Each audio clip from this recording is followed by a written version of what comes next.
There is a fully funded scholarship that will cover your tuition, your accommodation, your living expenses in the UK for international students who do wish to study either the undergraduate studies or the graduate studies. So if you are interested, please do go and apply for this wonderful scholarship.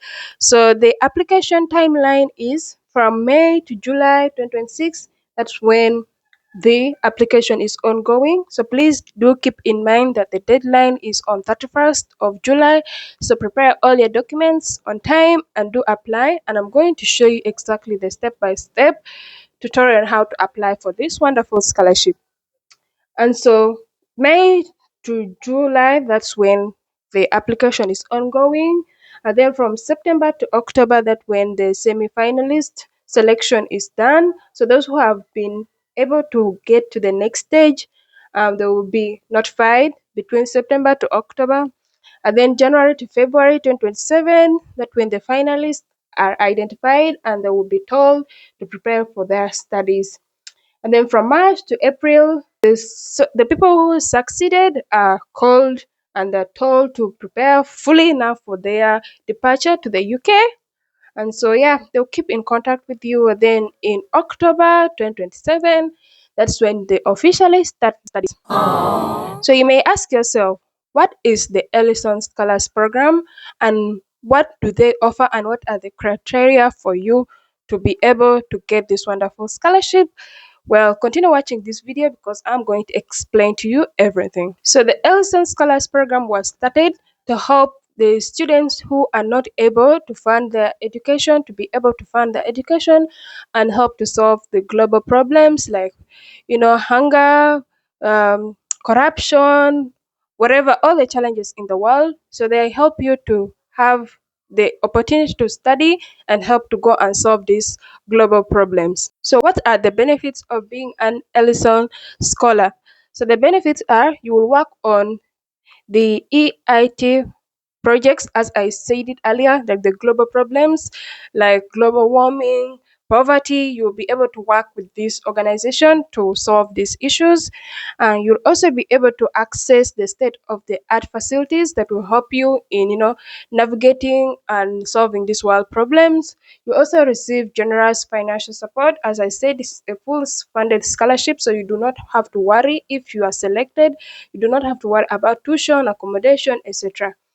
Then you also work along science and technology leaders. You will meet people who have advanced in this field, like the professionals. You will work with the best professors in the world to solve all these problems during your period of study. They will be the one to teach you how to do everything. So this is a wonderful opportunity because you're going to learn from professionals in their field. So you might ask yourself, how do I know that I'm eligible to apply for this wonderful scholarship? So do not worry. There is the way to check if you're eligible and it's on their website. So let me show you how to do it. So to check your eligibility, there are 4 questions that are on their website and I'm going to walk you through. So the first question is, do you have or are you on track to be awarded a secondary education or high school leaving qualification, diploma or certificate accepted by the University of Oxford? So the answer is either, of course, yes or no. And let's check if you do not have the UK qualification like GCE, A level, and AS, or like the other ones. There is the option to go and check the international qualifications. Let me show you. So click on the international qualifications.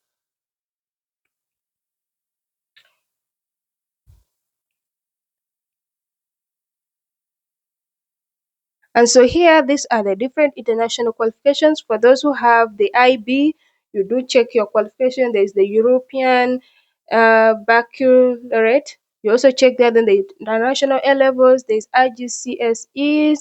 Then there's the mocks. Then the foundation year courses. If you did that, you have to go and check and make sure that you meet with the requirements of the of the Oxford University. So do confirm that. So I'm going to the section for those who have different qualifications from different countries. And so there is here the order of A, B, C, D up to Z. So you do come and check on the example like of your country. So if your country is Ghana, do check Ghana. If it's Tanzania, go to T. If it's Uganda, go to U. So I'm in Uganda, so I'm going to use the Uganda as an example. So you do click on your U, and so here are the different options: UAE, Uganda, Ukraine. There's the US, etc. So I'm going to use Uganda as an example. So for Uganda, yeah, it's accepted, and you have to have the Uganda Advanced Certificate of Education, that is the A level qualification here in Uganda, and with the A, like your three subjects you did, you have to have straight A's. Yeah, it's a competitive scholarship, so you have to stand out. So now that you have confirmed that your high school diploma is accepted by the University of Oxford, the next question is, do your grades match the course you applied for, that you want to apply for at the University of Oxford? So you also have to go and check there. There is the option for which course would you like to study, and then B, review the grade requirements on that course. So let's go and check. So I'm going to use the example of medical courses. So let's check medicine.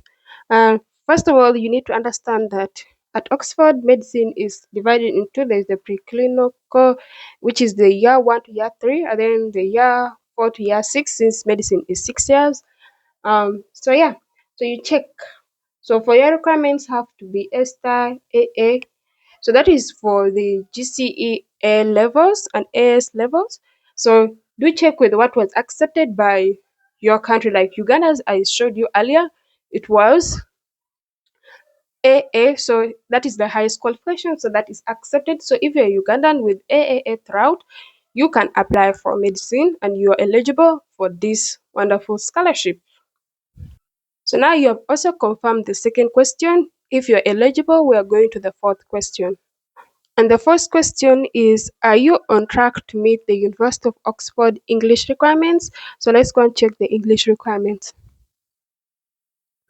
So as you can see here, they said so you have to make sure you meet the academic requirements for the undergraduate studies, and also international students, you must ensure you have the relevant English requirements and the visa requirements. So by the year that you receive your offer, and by that year is next year, 2027. So by 31st of July next year, you should have confirmed your English requirements, because you will need to sit for the English language test to apply for your visa to the UK.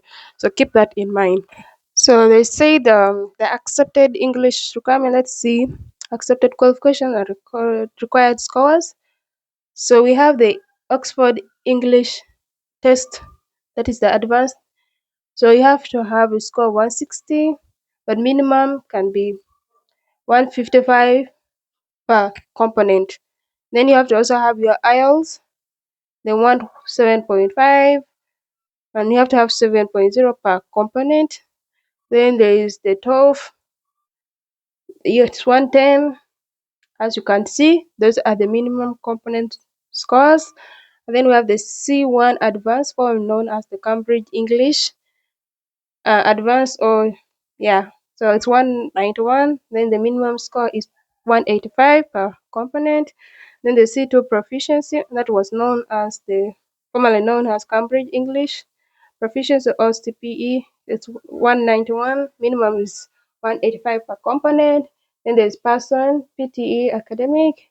You can see 76. Minimum is 66 in speaking, listening, and reading and writing. We do not require particular scores in enabling skills. Okay. There is the Trinity integrated skills in English. They just say there's no specific score here, but they say ISE 3 with distinction in all skills, or ISE 4 with pass in each section. Then we have the English language, that is GCE, that is UK regulated awarding organizations only. You have to have either a grade B/6 plus merit in the separate speaking endorsement. Then we have the Cambridge Assessment International Examinations. Uh, yeah, as you can see it there. Then there's this as well. Then yeah, so you check according to what you have exactly. And so let's see, because they also give They also give exemptions, right? So let's check for the possible exemptions. So if your first language is English and you have always been a resident and a citizen of a majority English speaking country recognized by UK visas and immigration, you do not need to demonstrate your level of English. So you confirm if your language falls in that category. And then, yeah, you can come here to also and you complete this form if you believe you fall into that category, and they will exempt you. Then let's see the qualification deadline. You do not need to have evidence of your English language proficiency when you make your UCAS application. As I said, for now you do not need to do that. Your deadline to submit everything is next year, 31st July 2027. So for this period, you just prepare for your English test.